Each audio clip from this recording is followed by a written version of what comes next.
Welcome back students. PYQ discussion സീരീസിന്റെ part 5 ആണ് ഇന്ന് നമ്മൾ ചെയ്യാൻ ഉദ്ദേശിക്കുന്നത്. Question number 41 to 50. ക്വസ്റ്റ്യനിലേക്ക് പോവാം. ഫസ്റ്റ് ക്വസ്റ്റ്യൻ 41st ക്വസ്റ്റ്യൻ ആണ്. The correct structure of diazepam is എന്നാണ് ചോദിച്ചിരിക്കുന്നത്. ആൻസർ വരുന്നത് ഓപ്ഷൻ സി ആണ്. സോറി, ബി അല്ല, മറിച്ച് എന്താണ്? ഓപ്ഷൻ സി ആണ്. റൈറ്റ്.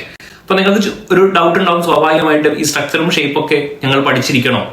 നോക്കൂ, എല്ലാ മോളിക്യൂളിന്റെയും ഷേപ്പും സ്ട്രക്ചറും ഒന്നും നിങ്ങൾ പഠിച്ചിരിക്കേണ്ട ആവശ്യമൊന്നുമില്ല.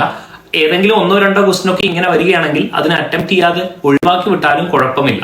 ഓക്കെ, സോ എന്താണോ പ്രീവിയസ് ഇയറിൽ ചോദിച്ചിട്ടുള്ളത് അതുമായിട്ട് ബന്ധപ്പെട്ടിട്ടുള്ള കുറച്ച് സ്ട്രക്ചേഴ്സ് നിങ്ങൾ ക്യാംഫറിന്റെ പോലെയൊക്കെയുള്ള സ്ട്രക്ചർ എന്തായാലും അറിഞ്ഞിരിക്കണം. സോ എന്നിരുന്നാലും ക്വസ്റ്റ്യൻ നമ്പർ 41 എന്താണ്? സി. 42.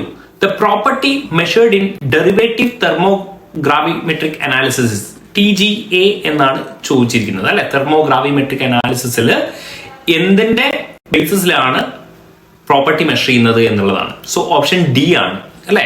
ടെമ്പറേച്ചർ നമ്മൾ ഇൻക്രീസ് ചെയ്യുമ്പോൾ ഇതിന്റെ കോമ്പൗണ്ട് എടുക്കും. നമ്മൾ കോമ്പൗണ്ട് എടുത്തിട്ട് അതിനെ എന്ത് ചെയ്യും? നമ്മൾ ഹീറ്റ് ചെയ്യും. ഹീറ്റ് ചെയ്താൽ എത്രത്തോളം അതിന്റെ വെയിറ്റ് റെഡ്യൂസ് ആവുന്നുണ്ട്, അല്ലെങ്കിൽ rate of change of wait അല്ലെ. നല്ല തെർമലി സ്റ്റേബിൾ ആണെങ്കിൽ, നല്ല സ്റ്റേബിൾ ആണെങ്കിൽ ഇവരുടെ വെയിറ്റ് എന്താവത്തില്ല? വെയിറ്റ് ഡിക്രീസ് ആവത്തില്ല. വെയിറ്റ് അതേപോലെ ഇരിക്കും അല്ലെ.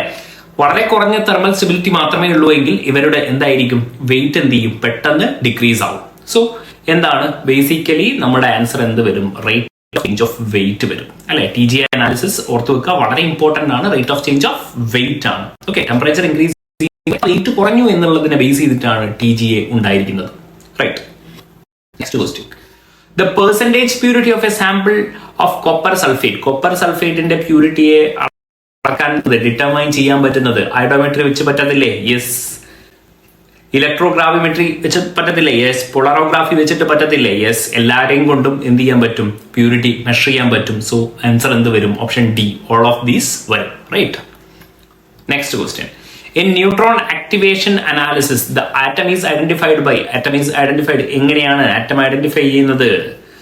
decay characteristics of എന്താണ്? ഡോട്ടർ എലമെന്റ് വെച്ചിട്ടാണ് അല്ലെ. decay characteristics of daughter elements വെച്ചിട്ടാണ്. സി, വളരെ സ്ട്രേറ്റ് ഫോർവേഡ് ആയിട്ടുള്ള ക്വസ്റ്റ്യൻസ് ആണ് ഇതൊക്കെ ചോദിച്ചിരിക്കുന്നത്. സോ ഓപ്ഷൻ എന്തായിരിക്കും? Option A. ഒരുപാട് എക്സ്പ്ലനേഷന്റെ കാര്യങ്ങളൊന്നും വേണ്ട വരത്തില്ല. 45. ബയോളജി ബേസ്ഡ് ആയിട്ടുള്ള ഒരു ക്വസ്റ്റ്യൻ ആണ്. In biological system the metal ions involve in transmission of nerve impulse അല്ലെ. സോഡിയം പൊട്ടാഷ്യം പമ്പ് അല്ലെ. സോഡിയം പൊട്ടാഷ്യം പമ്പ് ആയിരിക്കും. ആക്റ്റീവ് ട്രാൻസ്പോർട്ട് അല്ലെ. Active transport which means what? Active transport എന്ന് പറഞ്ഞാൽ വിച്ച് യൂസസ് ATP അല്ലെ. ഓർമ്മയുണ്ടാവും നിങ്ങൾക്ക്. 3 Na+ പുറത്തേക്ക് പോകുന്നു, 2 K+ ഇൻസൈഡിലേക്ക് വരുന്നു എന്നൊക്കെ പറഞ്ഞ് നിങ്ങൾ പഠിച്ചിട്ടുണ്ടാവും. സോ സോഡിയം പൊട്ടാഷ്യം പമ്പാണ്. ഓപ്ഷൻ എന്ത് വരും? Option C. അഗെയിൻ ഒരു സിമ്പിൾ ആയിട്ടുള്ള ക്വസ്റ്റ്യൻ ആണ്. ബയോ ഇൻഓർഗാനിക് ഒക്കെ കൃത്യമായി പഠിച്ചിട്ട് പോവുക. വളരെ എളുപ്പത്തിൽ മാർക്ക് സ്കോർ ചെയ്യാൻ പറ്റുന്ന ഏരിയാസ് ആണ്. Next question. Which of the following statement is incorrect? നോക്കൂ, BOD COD. എന്താണ് BOD? BOD is defined as the amount of dissolved oxygen required by bacteria while oxidizing organic matter under aerobic conditions. Straight forward അല്ലേ. അതിന്റെ definition തന്നെയാണ് തന്നിരിക്കുന്നത് അല്ലെ. ഒരു organic മാറ്ററിനെ aerobic കണ്ടീഷനിൽ ഒരു ബാക്ടീരിയക്ക് ഡീകമ്പോസ് ചെയ്യാൻ എത്രത്തോളം ഓക്സിജൻ വേണമോ അതിനെയാണ് വിളിക്കുന്നത് BOD എന്ന് വിളിക്കുന്നത്. BOD കുറച്ചുകൂടെ ടൈം കൺസ്യൂമിങ് പ്രോസസ് ആണ് അല്ലെ. 4 to 5 days എടുക്കുന്ന കുറച്ചുകൂടെ ടൈം കൺസ്യൂമിങ് പ്രോസസ് ആണ് BOD. പക്ഷെ COD എന്ത് ചെയ്യും? വളരെ എളുപ്പത്തിൽ നമുക്ക് കുറച്ച് സമയത്തിനുള്ളിൽ തന്നെ നമുക്ക് എന്ത് ചെയ്യാൻ പറ്റും? COD ഡിറ്റർമൈൻ ചെയ്യാൻ പറ്റും. പിന്നെ അതുപോലെ COD is the measure of chemically oxidizable and biologically inert matter. Correct ആണ് അല്ലെ. ഇനി ലാസ്റ്റ് ഓപ്ഷൻ നോക്കി. BOD is the concentration of dissolved oxygen in a specified volume of sample. ആണോ? അല്ല. അതിന്റെ ഡെഫിനിഷൻ A ആയിരുന്നു. അതുകൊണ്ട് നമ്മളോട് ചോദിച്ചിരിക്കുന്ന ഇൻകറക്റ്റ് ആണ്. അപ്പൊ ഇതാണ് ഇൻകറക്റ്റ് ആണ്. അതുകൊണ്ട് തന്നെ നമ്മുടെ ഓപ്ഷൻ ആയിരിക്കും 46 എന്ത് വരും? 46 D എന്ന് വരും. Next question. വൈറ്റമിൻ B12 ആണ്. The metal ion present in vitamin B12 അറിഞ്ഞിരിക്കണം. എന്താണ്? കൊബാൾട്ട്. എന്താണ്? കൊബാൾട്ട് ആണ്. ഇതിന്റെ സ്ട്രക്ചർ ഒന്നും അറിഞ്ഞിരിക്കേണ്ട ആവശ്യമില്ല, ജസ്റ്റ് ഒന്ന് നോട്ട് ചെയ്ത് വെക്കുക. പക്ഷെ വൈറ്റമിൻ B12 അടങ്ങിയിരിക്കുന്നത് അല്ലെ എന്താണ്? ആണെന്നുള്ളത് കൃത്യമായിട്ട് മനസ്സിലാക്കി വെക്കുക. ഹീമോഗ്ലോബിനിൽ എന്താണ്? Fe. ഇങ്ങനെയുള്ള കുറച്ച് കാര്യങ്ങളൊക്കെ മെറ്റൽ ആറ്റംസ് ഏതൊക്കെയാണെന്നുള്ളതൊക്കെ അറിഞ്ഞിരിക്കണം. ഓക്കെ, അടുത്തത് കാർബോക്സി പെപ്റ്റിഡേസ്. കാർബോക്സി പെപ്റ്റിഡേസിൽ എന്തായിരിക്കും? എന്ത് മെറ്റലാണ് പ്രസന്റ്? സിങ്ക്. അതറിയാം അല്ലെ? ഇനി ഹൈഡ്രോളിസിസ് ഓഫ് പെപ്റ്റൈഡ് ബോൺസ് ആണോ? ഒബ്വിയസ്ലി ഇതാ കാർബോക്സി പെപ്റ്റൈഡ്സ് ചെയ്യുന്ന റിയാക്ഷൻ ആണ് ഇവിടെ കാണിച്ചിരിക്കുന്നത്. പോളിപെപ്റ്റൈഡിനെ എന്ത് ചെയ്യുന്നു? അമിനോ ആസിഡ് ആക്കി കൺവേർട്ട് ചെയ്യുന്നു. അപ്പൊ എന്തായിരിക്കും? ഹൈഡ്രോളിസിസ്. പെപ്റ്റൈഡ് ബോണ്ടിനെ ഹൈഡ്രോളൈസ് ചെയ്യുകയാണ് ചെയ്യുക. അപ്പൊ സെറ്റനും പിന്നെന്തായിരിക്കും? Hydrolyses what? Peptide bonds. Hydrolyses peptide bonds എന്നും നമുക്ക് പറയാം.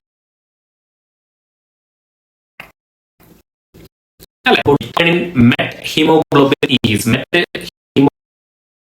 ഹീമോഗ്ലോബിൻ +3 ആയിരിക്കും. എന്താണ്? +3.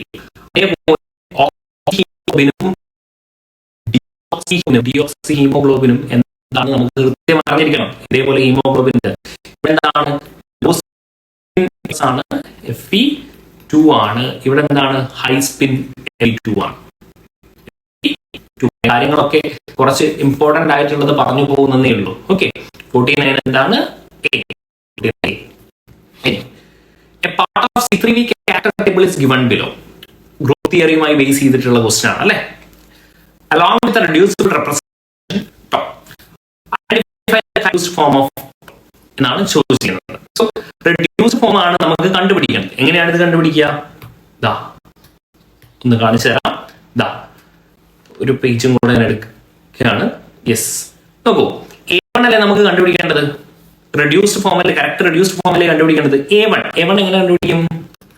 1 ക്ലാസ് അല്ലെ? അതായത് ഈ ക്ലാസ് എന്ന് പറഞ്ഞാൽ എന്താണ്? 2 + 3 + 1 എത്രയാണ്? 2 + 3 + 1 എത്രയാണ്? 6 ആണ് അല്ലെ?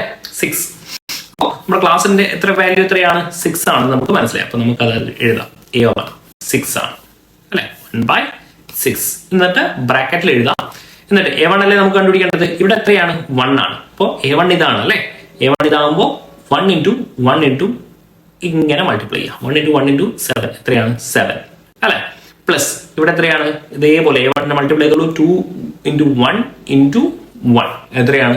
2 പ്ലസ് A1 അല്ലേ? 3 × 1 × -1 എത്രയാണ്? -3. 9 - 3 എത്രയാണ്? 6. 1/1. ഇത് ചെയ്തോളൂ. ഗ്രൂപ്പിൽ പറഞ്ഞ അല്ലെ? A2 എങ്ങനെ ചെയ്യാ? A2 ചെയ്യാൻ എങ്ങനെയാ? ഇത് 1 അല്ലേ? A2 1 അല്ലേ? 1 1 1/6 6 ആണ്.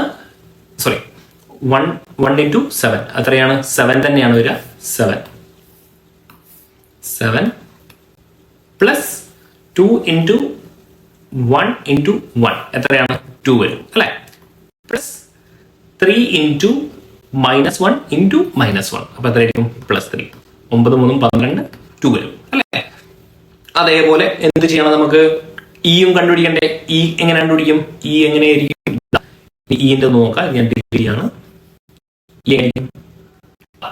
ഇ 1 × 2 × 7 എത്രയാണ്? 14. സോ 1/6 ആദ്യം ഉണ്ടാവും. 14 പ്ലസ് 2 × -1 × 1 എത്രയാണ്? -2. അതായിരിക്കും 0 which means 2 വരും. നമ്മുടെ റെപ്രസെന്റേഷൻ എന്തായിരിക്കും? A1 എത്രയാണ്? 1 ആണ്. അതേപോലെ A2 എത്രയാണ്? 2A2 ആണ്. E എത്രയാണ്? 2E ആണ്. അത് വരുന്നത് ഏതാണ്? ഓപ്ഷൻ ഡി ആണ്. ഓപ്ഷൻ ഡി ആണ്. 50 എന്തായിരിക്കും? ഡി ആയിരിക്കും. സോ കാര്യങ്ങളൊക്കെ കൃത്യമായിട്ട് മനസ്സിലായിട്ടുണ്ടെന്ന് വിചാരിക്കുന്നു. Thank you.